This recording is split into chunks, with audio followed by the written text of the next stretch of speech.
Jumpa kembali di Sharing Firman. Tema Sharing Firman hari ini adalah seks sebelum menikah, boleh atau tidak? Banyak orang bertanya, sebenarnya seks sebelum menikah boleh atau tidak? Bukankah di bioskop-bioskop, di film-film di YouTube mempertontonkan seolah-olah orang menyatakan cinta dengan seks? Apakah itu benar? Lalu apa dasar firman Tuhan mengatakan bahwa seks sebelum menikah sebenarnya tidak boleh? Mari kita belajar bersama-sama. Saudara, melakukan seks sebelum menikah memang umum terjadi di banyak negara, termasuk di Indonesia.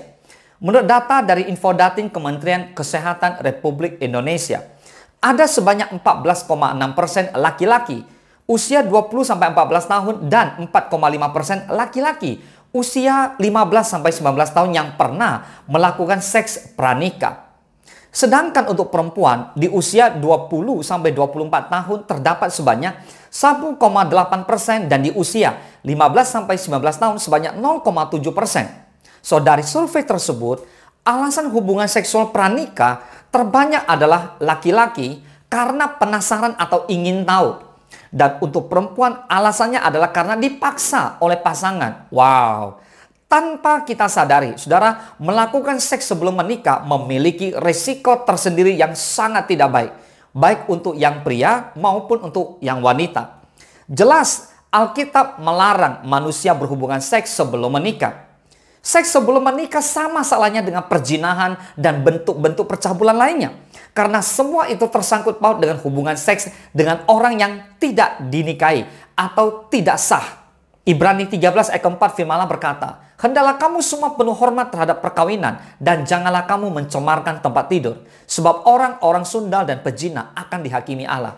Saudara, jika kamu belum disahkan sebagai suami dan istri yang sah lewat pernikahan resmi di gereja dan catatan sipil, maka saudara tidak boleh melakukannya namanya seks sebelum menikah. Ingat, kamu melakukan itu artinya kamu mencemarkan tempat tidurmu. Dan orang-orang seperti sundal dan orang pezina akan dihakimi oleh Allah. Seks antara suami dan istri adalah satu-satunya bentuk hubungan seks yang Allah restui. Saudara, seks itu sesungguhnya menyenangkan.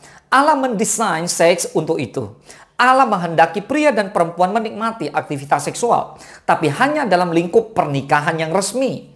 Walaupun demikian, tujuan utama dari seks bukanlah untuk kesenangan semata-mata, tapi juga untuk reproduksi, untuk melahirkan generasi ilahi. Amin. Allah melarang hubungan seks sebelum pernikahan, bukan supaya manusia tidak mendapatkan kesenangan, tapi untuk melindungi manusia dari kehamilan yang tidak dikehendaki. Anak-anak yang lahir dari orang tua yang menolak mereka atau tidak siap punya anak dan sebagainya. Bayangkan betapa dunia kita akan menjadi lebih baik jika model seks dari Allah diikuti semua orang. Penyakit kelamin akan berkurang. Ibu yang tidak menikah akan berkurang. Aborsi akan berkurang. Saudara, tidak berhubungan seks sebelum menikah adalah satu-satunya solusi dari Allah. Katakan amin. Sesungguhnya seks adalah indah di dalam Alkitab, tapi hanya dalam pernikahan. Bahkan sebagai suami dan istri, Alkitab mengajarkan harus berhubungan seks satu sama lain. Karena ini suatu bagian yang indah dalam pernikahan. Ayo kita baca sama-sama Kejadian 39 ayat 7-9. Selang beberapa waktu, istri tuanya memandang Yusuf dengan berahi, lalu katanya, "Marilah tidur dengan aku." Tetapi Yusuf menolak dan berkata kepada istri tuanya itu, "Dengan bantuanku, tuanku itu tidak lagi mengatur apa yang ada di rumah ini, dan ia telah menyerahkan segala miliknya pada kekuasaanku. Bahkan di rumah ini, ia tidak lebih besar kuasanya daripadaku, dan tiada yang tidak diserahkannya kepadaku selain daripada engkau, sebab engkau istrinya. Bagaimanakah mungkin aku melakukan kejahatan yang besar ini dan berbuat dosa terhadap Allah?"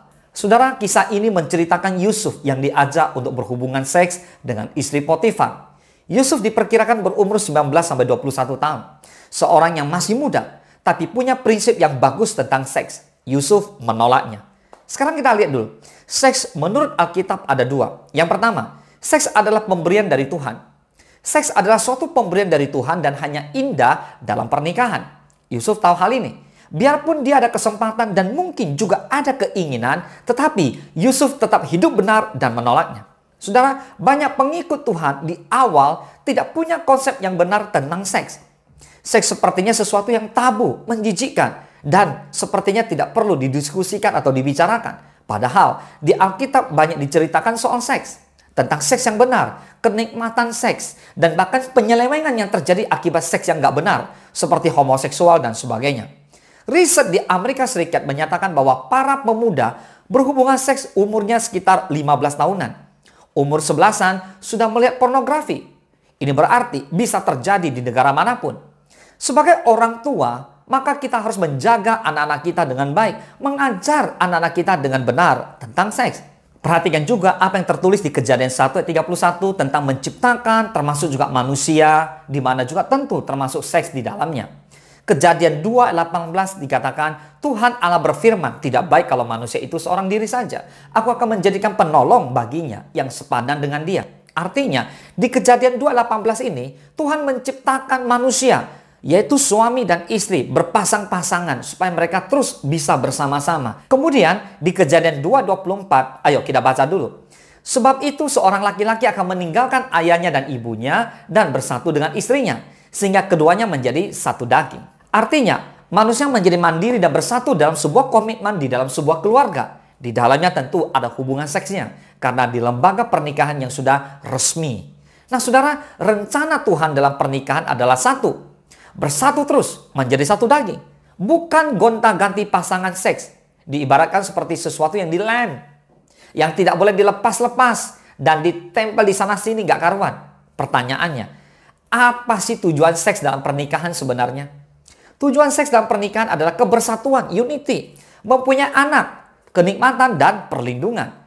Bapak Ibu kalau baca di 1 Korintus 7 ayat 1-16, maka kita akan mendapatkan bahwa Tuhan untuk melindungi hubungan ini, yaitu suami istri yang sah, supaya suami istri itu saling mengasihi, semakin erat, semakin kudus. Boleh katakan amin? Yang kedua, sex is powerful, therefore must be controlled. Seks itu powerful, sehingga harus bisa dikontrol atau dikendalikan. Perhatikan baik-baik, bagaimana di Alkitab banyak tokoh Alkitab yang jatuh akibat seks ini. Daud, Salomo, bahkan banyak tokoh-tokoh dunia pun jatuh akibat seks. Siapapun bisa jatuh, bahkan seorang hamba Tuhan atau pendeta atau penatua di gereja juga bisa jatuh. Seks adalah sesuatu yang powerful, yang harus dijaga dengan hati-hati dan sungguh-sungguh karena bisa menghancurkan hidup kita. By God's grace, kita bisa mengontrol semua. Dengan kemurahan, dengan kasih Tuhan, kita dimampukan. Bila kita berdoa dalam perlindungan, dalam kepenuhan Roh Kudus, kita dimampukan. Amin. Saudara, dunia ini jahat dan terus memberikan pengaruh yang tidak baik, sehingga pada akhirnya membuat manusia jatuh ke dalam dosa. Saudara, film, buku-buku, prinsip-prinsip dunia yang pada saat ini mengajarkan sex is okay as long as there is protection. Katanya seks itu baik-baik saja selama ada perlindungan dengan menggunakan pengaman dan sebagainya. Katanya seks bisa dinikmati kapan saja dan dengan siapa saja. Ini tidak sesuai dengan prinsip Alkitab dan tujuan dari seks itu sendiri. Ingat, seks adalah dosa di luar pernikahan. Yusuf tahu benar bahwa itu adalah dosa yang besar di hadapan Tuhan. Dan dia mengerti bahwa itu tidak boleh. Mengapa? Karena tidak kudus. Maka Yusuf bisa menguasai diri dengan sangat baik biarpun ada kesempatan. Sudah harus tahu bahaya pornografi. Lihat. Kejadian 39-7 dikatakan istri tuannya memandang Yusuf dengan berahi. Saudara, mata melihat lalu ada berahi. Lihat, dosa pornografi mengikat. Akan terus terikat untuk lihat terus-menerus. Suatu addiction yang akan membawa kehancuran. Pornografi menerangkap dan akhirnya mengubah pribadi kita untuk mempunyai konsep yang salah. Pornografi juga mengubah pikiran kita penuh dengan seks.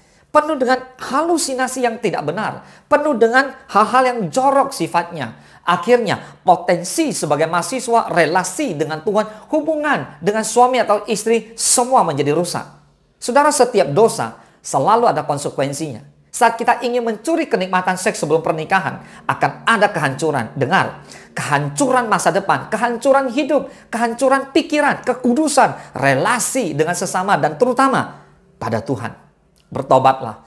Allah kita adalah Allah yang kudus dan seks hanya indah dalam pernikahan. Jagalah kekudusan hidupmu. Jagalah. Kalau kamu saat ini sedang berpacaran, saya mendorong kamu segera masuk jenjang pernikahan supaya kamu tetap bisa jaga kekudusanmu seperti apa yang Yusuf lakukan. Yusuf menolak seks sebelum menikah. Orang yang sungguh-sungguh cinta Tuhan, ingin menjaga kekudusan dan hidupnya supaya lebih indah di hadapan Tuhan. Jangan berzina. Termasuk di dalamnya adalah menikmati pornografi yang menjijikkan di mata Tuhan. Belajar dari Yusuf yang berkata tidak terhadap seks sebelum menikah. Artinya, seks sebelum menikah jelas tidak boleh. Katakan amin. Tuhan Yesus memberkati. Engkau sediakan hidangan di hadapan